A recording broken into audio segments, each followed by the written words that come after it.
Hi guys, so I just checked out my own channel and I realized that most of my videos has been about well, glossy box and hauls and stuff, but that's because I want to show that I do other stuff as well, and I'm not just this channel is all about cancer and stuff like that, but like we do stuff.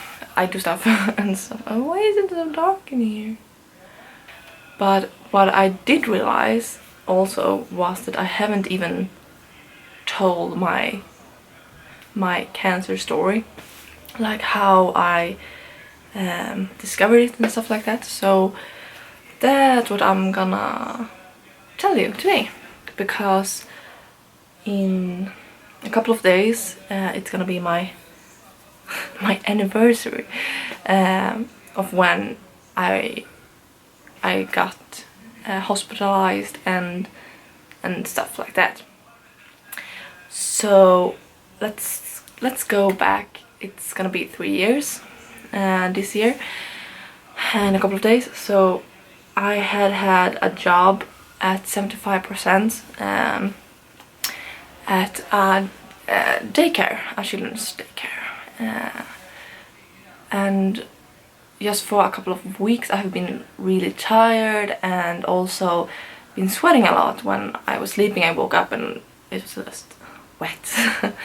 But it was in the summer, so, and I'm like a night person, so I didn't really think about it that much. I was like, I'm always tired, but this was quite different. But I didn't notice this before. So when they told me that this was because of the cancer, I was like, yeah, okay. I was kind of tired because I could like just knock out. I could just be like really tired on my when I had like lunch and stuff like that at work. I could just drop and sleep, and I'm not usually like that, not when I'm at work. So that was kind of strange. And with the sweaty nights, I thought it was because of the summer, because our house did get really hot at summers. So yeah, I didn't really think about it that much. And then because I was not how do you say this in English? My period of time at work had ended, and then a couple of months later I was gonna take care of summer kids. So it's gonna be some of the kids I already had, and then it's gonna be some kids from another group. But that was for a couple of months later, I think like 1 or 2 months. So I had 2 or 1 month of summer off. So, and then I just recently I became a blood donor. Is that what you say it in English? I hope that's the right word. And I had gone 2 times, and this is gonna be the 3rd. And you do get like sometimes you get a text on your mobile phone, and sometimes you get like letters from them, like, oh hey, it's time to get blood from you, but you can go whenever you want, but they remind you that now you can go and give blood. We need blood, kind of like that. So I had been putting it off because I was so tired after work, and I didn't really feel like it, because even though I have piercings and tattoos, I am very, very afraid of needles. I do not like them. I have been like that since I was a kid, and the difference between getting a tattoo and a needle and a piercing is that you do get something from the pain or the fear or whatever. You do get something nice. And when you're just gonna go to doctors and they're gonna stick stuff in you, it's nothing nice. You don't get anything from it, kind of. And nothing fun anyway. So the day after I had quit, my period had ended. At work I told my mom, can't we go into the city so I can leave some blood and then we can have lunch, blah, blah, blah. So we drove into the city where I was gonna leave my blood, and I went there. And I left my blood, and this was like 10 in the morning. And then I ate lunch with my mom and we did some stuff, and then I went home, and I was so excited because that day I had my it was really sunny, and I had got my Batman bikini that I've ordered from eBay, I think. So I was really excited. So I was like, I'm gonna go take on my Batman bikini, I'm gonna tan, and I don't really like tanning, but I wanted to use my Batman bikini, so yeah. So it was a really nice day. And then at 3 in the afternoon I got a phone call at my phone, and first I really didn't want to answer because it was a hidden number, if that's what you say in English. It's you can't see the numbers, and often it is like salespersons that want to like force you to buy stuff on the phone. So I was like, I don't want to answer it, but then I did it anyway because I don't really know why I answered it in the end, but I was like, okay, I'm gonna answer it anyway and just say I don't want anything. And then on the phone there was a man, and he said he was from this from the blood donor clinic that I have been to, and before they send the blood, of course they're gonna check it, so it's good blood and all that jazz. And he said that he didn't want to worry me, but there was some changes in my blood, in my white blood cells, and I didn't really know what it meant. I was like, okay, and okay, what I'm supposed to do. But I could feel my heart racing because I got really scared when he said, I don't want to frighten you. And then he said, no, it's just abnormal changes, and we want you to go to the emergency and get your blood tested again, because we want to check so you don't have a blood. Do you say blood? You don't say blood sickness, don't you? Blodsjukdom. Okay, I don't really know what it's called in English because I'm stupid. But yeah, in Sweden we say blodsjukdom, and it's like blood sickness or whatever, because leukemia is a blood sickness or whatever. So yeah, he was like, you have to go to the ER and get your blood checked out again, and I'm gonna he was gonna send like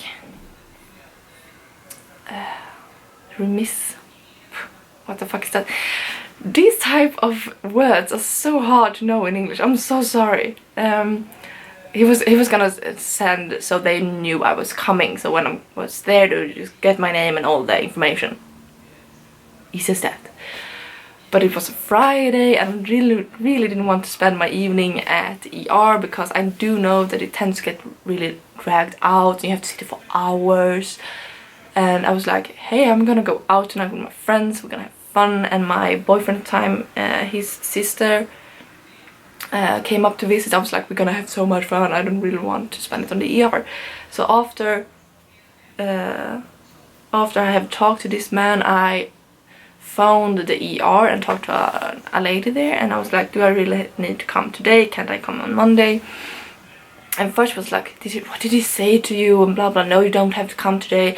But then when I told her what he had told me, that my blood works was kind of off and stuff like that, she was like, you need to come out, you need to come now, right now. So when she said that, I don't know, it was like switching in my head, and I was starting to cry.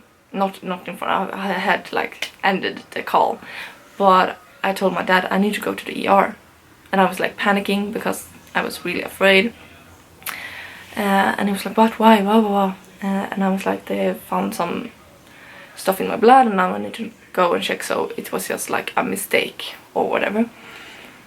And while we are in the car and going to the ER, I called my mom, and I was still crying, and she was like, no, it's gonna be fine, blah blah blah, call me later. And then we came to the ER 1 hour later from the call, so it was 4 in the evening, past 4. I got in and they took like 4 vials of blood, And then I had to wait, so I was there from 4-ish, and then came the endless waiting in the ER. My dad was there, so I was not alone, and then my boyfriend at the time, he lived really close to the ER or the hospital, so he came and was like, what the F is going on? And I was like, I don't know. And I felt fine, so I was like, oh, we're gonna sit here. And I said it so many times. I was like, I'm gonna sit here for hours, and then it's not gonna be anything, it's gonna be fine, and then I don't really have time to go home and fix myself because we were going out partying. So I was like really bummed out, and I don't really know how many times I went to the nurse desk and like, can't I go home? I do know you can't keep me here. I want to go home, I have stuff to do, blah blah blah. And it was like, and here's the thing, by every time I went to them, they already had my results, so they knew all the time, but they can't, I have a twitch, they can't tell you the diagnosis, it has to come from a doctor. So I had just been at the desk, and I was like, they was like, no, you have to stay, it will be your turn soon. I was like, oh, this takes forever. And then I went to the bathroom, and when I came out from the bathroom, a male nurse come to me, and he was like, are you Therese? And I was like, yeah. And then I got my own waiting room, because I have been sitting in like the, well in the waiting room that there other people sit. So now I got my own room, and the first thing he does when we go into the room, he starts to clean the bed, because there was a bed in this. He starts to spray it with alcohol and make it clean, and then he put a new sheet on it and like preparing it for me. So because I was gonna like sleep over, but he didn't say anything. And I think my dad was out calling my mother, and my boyfriend at the time, he was like, but why are you making the bed? Is she gonna be hospitalized? And he was like, no, this is just to prepare if she is going to be hospitalized. And this is the thing, he knew I was gonna be hospitalized. He knew it all along, but because he's a nurse, he can't tell me. But it's like, it gets on me. It's like he knew I was sick, and he's like, no, this is just in case, me. And then he gave me a gown, like, you know, those nice hospital gowns. He was like, you can change into this. And then it's like, but if I'm not gonna be hospitalized, why do I have to change into this ugly ass gown? I was like, I'm not gonna change. I'm not gonna be hospitalized. I'm gonna go home, I'm gonna turn up, and I'm gonna go out with my friends. So now it's like 8, I think it was, in the evening. And this is when a doctor came in, and she had like an accent still. So it was really hard for me to understand what she was saying. I'm not gonna try to be rude or anything, but it was hard for me because I don't even know like Swedish dialects, slang or whatever. If someone come from whatever, like up in the little inland or down, I don't really understand dialects or stuff like that. I'm like, what? But she was trying to tell me stuff, and I really didn't understand a word what she was saying. She was saying that how my blood was looking, and like that, how it was like not normal. And then she said that I had cancer, and she just didn't say you have cancer. She said you have, we think, because they do need to get a bone marrow sample before they can like tell you that this is final. But she said, from the looks of your blood, you do have saying this in English is really hard, I'm really sorry. Chronic myeloid. This is super hard. Leukemia. CML. No, CLM. Yeah? CML. I'm really sorry. And the only thing I heard, because I didn't really know what myeloid or whatever you say in English meant, I only heard a chronic, which is like forever, and then leukemia. And I knew leukemia was cancer, and then I got I just starting bawling my eyes out, and got into, I'm sorry, and got into shock. So I don't really remember or recall that she was telling me I was gonna be fine or anything. She could have told me, but I don't remember it. I was like crying, and I don't know if I asked her or if I just thought it, but I was like, Mom, I'm gonna die and stuff like that. Okay.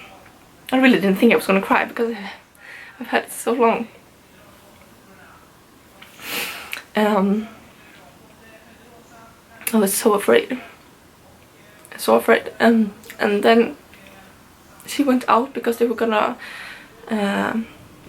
take me from the emergency room to the medical clinic or whatever, like the floor where they have like the medical patients. And my dad came in because he had been calling my mom, and I was just crying, and he was like, what's going on? And the only thing I could get out was, I have cancer. And I couldn't get anything out. He was like, what?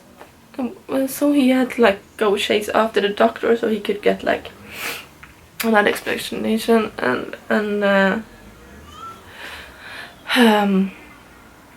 it was really hard. So because I felt fine, I didn't really feel sick, because with the impression that people with cancer are really sick and stuff like that, and I was one of those people that you only see like sick people you read about them in the papers, and you see the pictures, and you and stuff like that. You get like this image that people get really sick really fast and stuff like that, because they did find my cancer really early because I was a blood donor.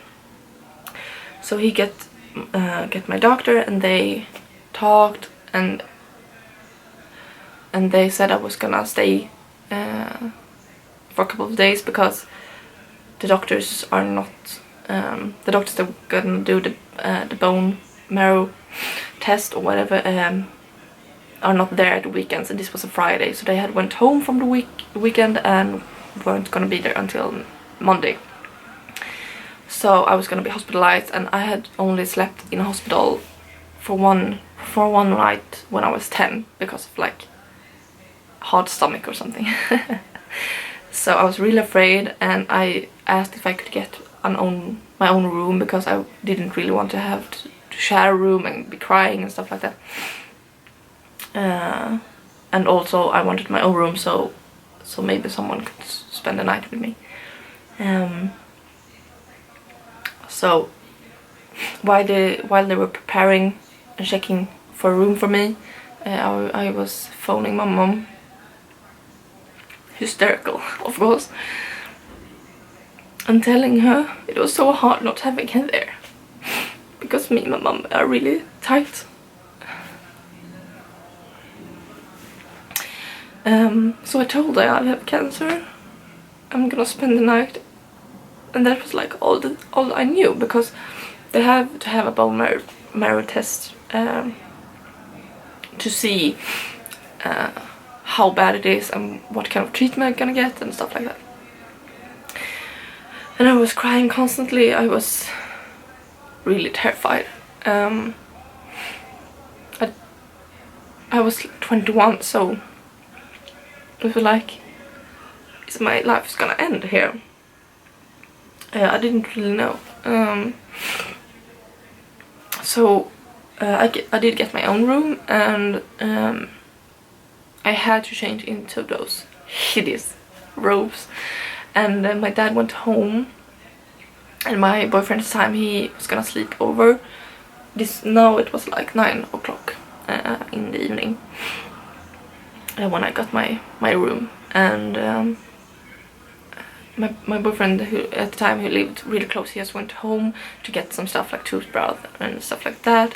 And my dad went home, and I was alone for like maybe an hour or something. And then I started to call my I started, no, I called one friend, and it was those that I was gonna meet up with, really close friends, and they were already out and partying at a bar that we were gonna meet up at, and it was really hard to like, I'm sorry I can't come because I'm in the hospital.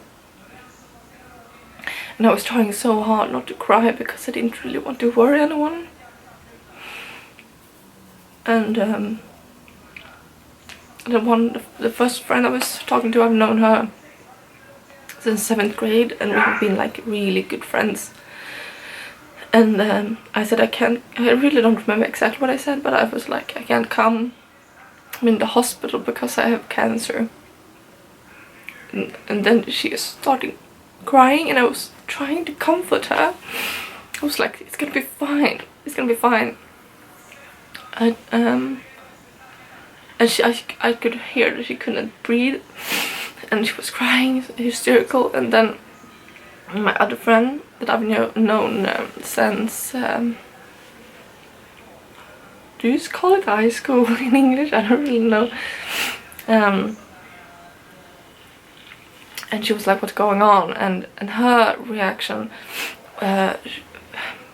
because we all go to different kind of shocks. My first friend, she just started crying, and this friend, she asked me if I was kidding, and I was like, no, I would never kid about this. And then she started crying too, and asked questions, and I was trying to be strong for them because I didn't really want to cry. I did cry, of course, in the phone call, but I didn't want to like be hysterical because I wanted them to feel comfort, like that this was gonna be okay, even though I didn't really know if it was gonna be okay. And then I don't really remember if I got medicine the first day or not, but we hadn't even eaten anything because we were there from 4 in the evening and to like and then forever. So we have asked if we could get something to eat, and we got like sandwiches, like, yeah, not very much. Luckily my boyfriend got to sleep in the same room and stuff like that, so he had a mattress on the floor. And the first night was really hard. I was crying constantly, and I started to do what you're not supposed to do. Because I felt that I didn't really get all the information I wanted from the doctor, and I didn't really remember if she gave me any, because I was in such a shock. So I started to Google. You're not supposed to do that, but yeah, I've started to Google. First, just like raw information about this. What is it? And the only thing I got up was like that it may internal temp high.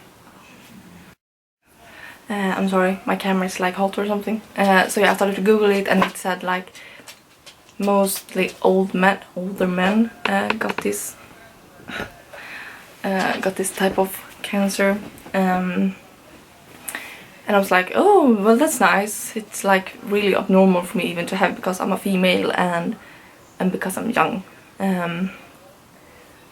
So yeah, and then I was like, okay, but I want to read about people that are living with this. I want to know that I'm gonna be okay. I want to know that I'm not gonna die soon. And then I found a blog that about a girl. She's like, is she 1 or 2 years older than me, and she also got it at a young age, and she was fine. She ate medicine and it was going okay for her.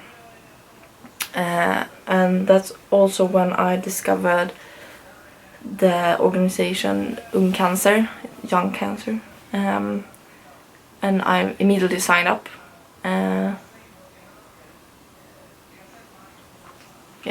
and I'm really grateful for her blog. And then when that was when I started my own blog, because I wanted to write everything away.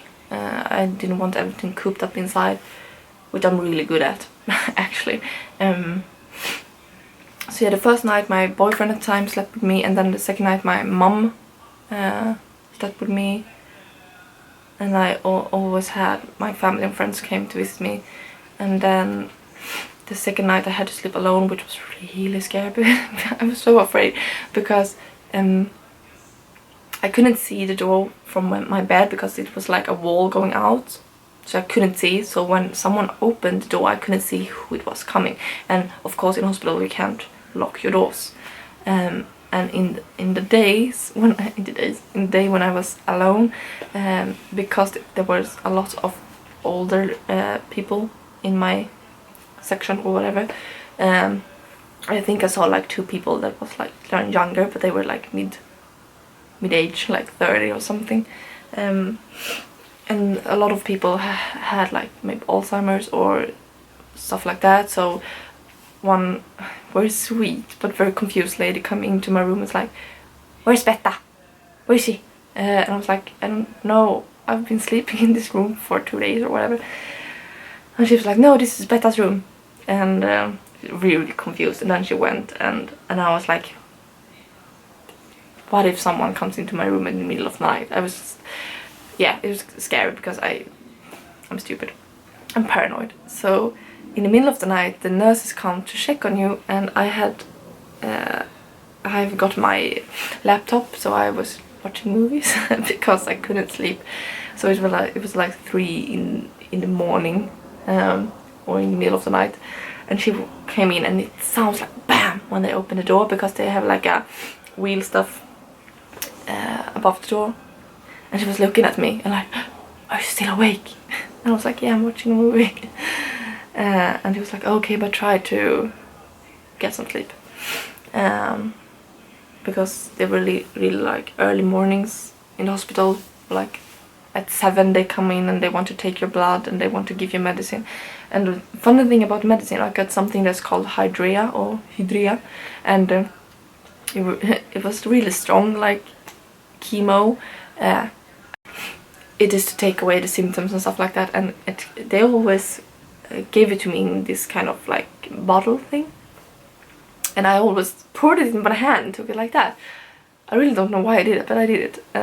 And then that was like the first day, and the second day when they gave it to me, it was like, "Oh, and you, I hope they told you not supposed to touch it." I was like, "What? No, they didn't tell me that." So you were not supposed to touch it, because if you do, you have to like clean your hands and stuff. I was like, "What the fuck is this you're giving me?" So yeah. And then Monday I don't really remember the time, but Monday I had my first bone marrow test. I tried to be short because my camera is overheating all the time. And like I said, my first bone marrow test or whatever, it went fine. I did get a lot of pain relief or whatever, so I didn't really feel a lot. And 3 years later I am here. I still eat the same medication. It's called Glivec. Oh, that's okay. So yeah, and it's been working good for me, except for some side effects. But what you gonna do? You're gonna get side effects from every kind of... Excuse you? Can you not? You will get a lot of side effects, and mine are kind of mild, whatever, are kind of not that bad if you compare to people that have, stop it, that have other kinds of chemo. So yeah, and here I am 3 years later, and yeah, that's my story.